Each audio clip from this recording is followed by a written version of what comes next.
प्रेमाचे दीपज्योती. प्रारंभ. मस्त ब्लॅक कॉफीचा मग हातात घेऊन दीपक काचेतून स्नोफॉल न्याहाळत होता. बाजूलाच ज्योतीही कॉफीचा आस्वाद घेत होती.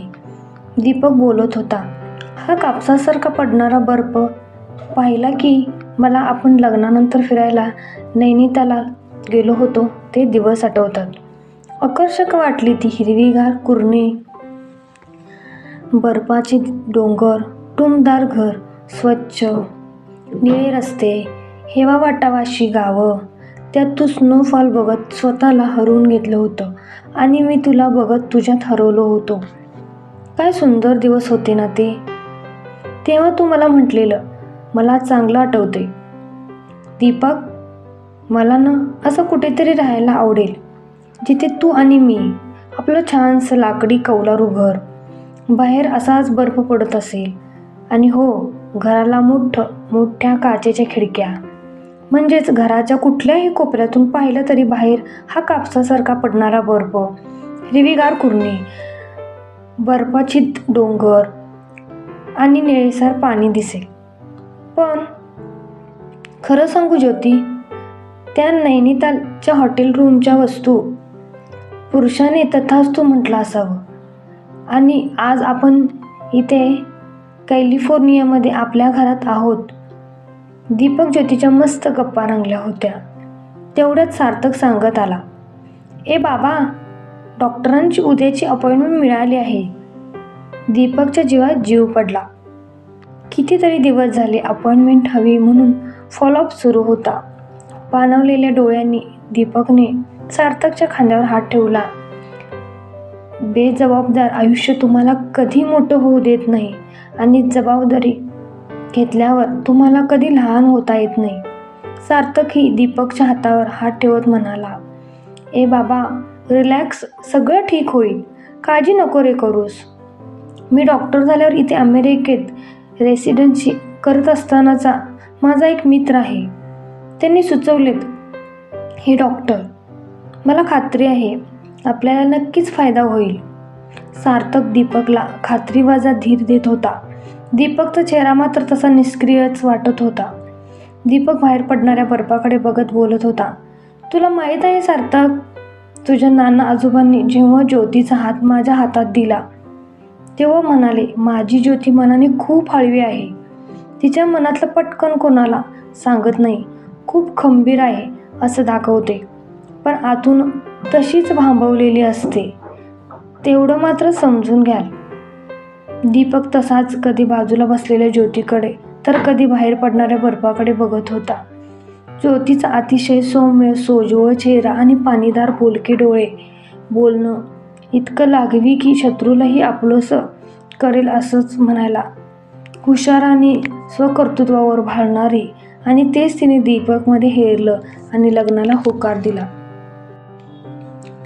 दीपक आणि ज्योतीचा संसार सुरू झाला. दोघांचे नवनवलाईचे गुलाबी दिवस आनंदाने सुरू होते. नुकताच सुरू झालेला नवीन संसार, दोघांचाच नवीन घरातला सहवास त्यांना जगाचा विसर पडणारा होता. ज्योतीला स्वतःच्या संसारात सुखाचं चित्र दिसत होतं. तिने ह्या संसारात भरलेले रंग दीपकला मोहून टाकणारे होते. घरात छोट्या मोठ्या वस्तू घेऊन घर सजवलं गेलं. कधी कधी ती एकटीच प्रसन्न चेहऱ्याने स्मितहास्य करत कौतुकाने स्वतःच्या हाताने लावलेल्या स्वतःच्या संसाराकडे बघत बसायची. ज्योतीचे बाबा म्हटल्याप्रमाणे दीपक ही आता तिचं मन वाचायला शिकला होता. ज्योती खूप साधे आणि समाधानी आयुष्याचं सूत विणत होती. 4 प्रेमाचे नातेवाईक आणि 2-4 जिव्हाळ्याचे मित्र असा छोटासा परिवार होता. लाघवी स्वभावाने नभाने सगळ्यांच्याच हृदयात स्थान मिळवलं होतं. पुढे या परिवाराच्या यादीत अजून एकाची भर पडली आणि सार्थक नावाचं फूल दीपक ज्योतीच्या वेलीवर फुललं. दोघांसाठी सार्थक म्हणजे आंखों का तारा वगैरे असंच होतं. ज्योती तर सार्थकला तळहाताच्या फोड्याप्रमाणे जपत होती. ज्योतीला तर सार्थक नावाचा अनमोल खजिनाच मिळाला होता.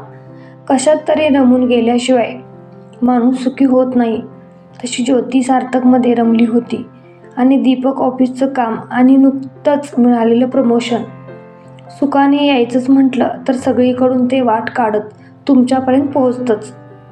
ज्योतीच्या चेहऱ्यावरही सुख त्याचं तेज दाखवतच होतं. दीपकला फिरायची अत्यंत आवड. ओघाने फिरणं मग ज्योतीलाही आवडू लागलं. दीपकला ऑफिसच्या कामातून डोकं वर काढता आलं की दीपक, ज्योती, सार्थक यांचं त्रिकूट निघायचं भटकंतीला. तेव्हाही ज्योतीला कल कायम बर्फाळ ठिकाणी जाण्यासाठी असायचा. ती बऱ्याचदा दीपकला म्हणायची, हे बर्फाची परिसर, पर्वत, नदी पाहिलं की असं वाटतं निसर्गाने जशी बर्फाची चादर पांघरली आहे आणि सगळं गोठून टाकलंय तसं सुख ही आयुष्यात गोठून राहावं.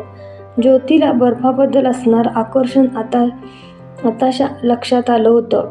दीपकच्याही ऑफिसच्या जबाबदाऱ्या वाढल्या. त्याला हवं तेव्हा ज्योती आणि सार्थक साठी हजर राहणं शक्य होत नव्हतं. मग दीपकने ज्योतीला होंडा सिटी गाडी घेऊन दिली, जेणेकरून ऊन, वारा, पाऊस, पाणी, रात्री अपरात्री 4 व्हीलरमध्ये ती आणि सार्थक सेफली कुठेही जाऊ शकतील. सार्थकचा 12वा वाढदिवस, टीनएज सुरू होणार होतं, म्हणून ज्योती दीपकला त्यांचा हा वाढदिवस थाटात साजरा करायचा होता. दीपकलाही सध्या कामाच्या व्यापात कोणाला जास्त भेटणं शक्य होत नव्हतं. त्या निमित्ताने छानसं गेट टुगेदर होणार होतं. मग काय उत्साही ज्योती लागली कामाला. आयुष्यात सगळं काही बरोबर होतंय हे कळण्यासाठी काहीतरी चुकीचं घडावं लागतं. आयुष्यात सगळं बरोबर मनाजोगतच चाललं होतं. ज्योतीचा स्वभावच प्रेमळ होता. नाती उगाचच टिकत नसतात, त्यासाठी निस्वार्थीपणे जीव लावावा लागतो. असे अनेक जिव्हाळ्याचे लोक ज्योतीने जमवले होते. त्यांनाही तिने सार्थकच्या वाढदिवसाला बोलवले होते. त्यात सार्थकचे फ्रेंड्स, दीपकचेही ऑफिस कलिग्ज होते. ज्योतीची जय्यत तयारी सुरू होती. दीपकला कार्यक्रमाच्या दिवशी सुट्टी घ्यायचीच होती, पण काही फॉरेन डेलिगेट्स येणार असल्याने दीपकला त्या दिवशी ऑफिसला जाणं टाळता आलं नाही. तशी सगळी व्यवस्था ज्योतीच पाहत होती. बरीचशी कामं लावली गेल्याने दीपकही थोडा निश्चित होता. सार्थकची गाडी जाम खुशीत होती. त्याची ज्योतीला आनंदाने मदत करणे सुरू होती. फक्त केकची डिलिव्हरी ऐन वेळेवर सांगितली होती. दीपकला लवकर निघायचं होतं, तेही जमेल असं वाटत नव्हतं, म्हणून त्याने फोन करून वेळेवर पोहोचतोय हे कळवलं.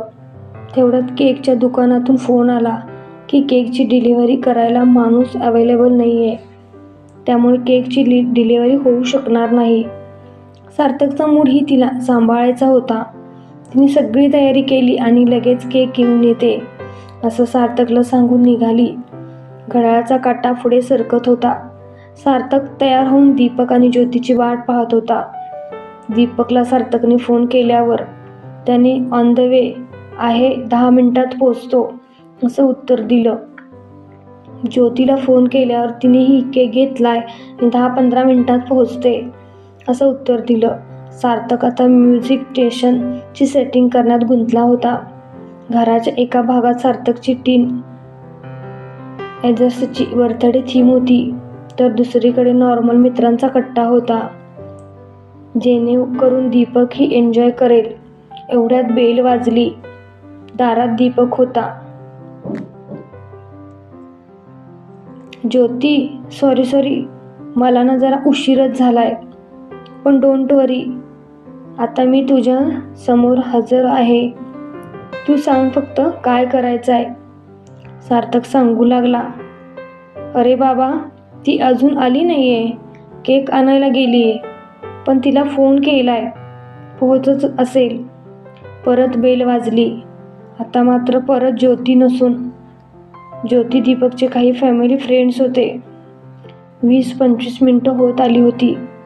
लोक यायला सुरुवात होते म्हटल्यावर दीपकने ज्योतीला फोन लावायला घेतला, तर नॉट रिचेबल आला. दीपक तोंडातल्या तोंडातच बरळला.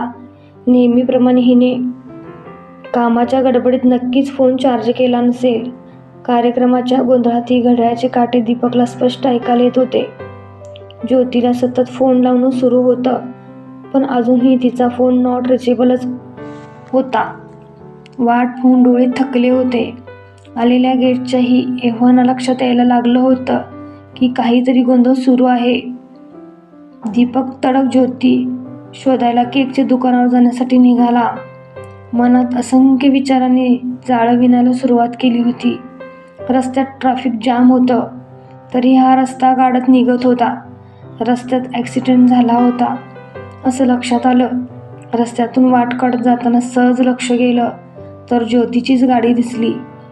डोळ्यांनी पाहिलेलं मनाने जरी मान्य केलं नाही तरी डोळ्याने बुद्धीला शहानिशा करण्याचे संकेत कधीच दिलेले असतात. बुद्धीकडून मिळालेल्या संकेतानुसार दीपकने गाडी घटनास्थळाकडे वळवली. गाडी आणि नंबर प्लेट पाहिली. गाडी तर ज्योतीचीच होती. गाडीचा पुढचा भाग पूर्णपणे डॅमेज झाला होता. दीपकची नजर आता ज्योतीला शोधत होती. ड्रायव्हर सीटवर कोणीही नव्हतं. त्याने आजूबाजूला बघायला सुरुवात केली, तरीही ज्योती दिसत नाहीये म्हटल्यावर कावराबावरा झालेला दीपक तिथेच उभ्या असलेल्या ट्रॅफिक पोलिसाकडे धावला आणि त्याला विचारू लागला, "अहो साहेब, ह्या गाडीत असलेल्या बाईकडे आहेत."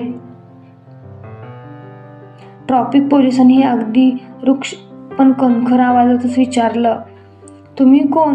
मनातून पूर्णपणे हललेला दीपक उत्तरला, "मी नवरा तिचा. आता नवराच समोर आहे." म्हटल्यावर ट्रॅफिक पोलिसांनी सांगायला सुरुवात केली, "अहो सिग्नल ग्रीन झाला आणि बाईंनी ज्योती गाडी काढली. तेवढ्यात पलीकडून एक 12-13 वर्षाचं मूल सायकलवर भरधाव येताना दिसलं.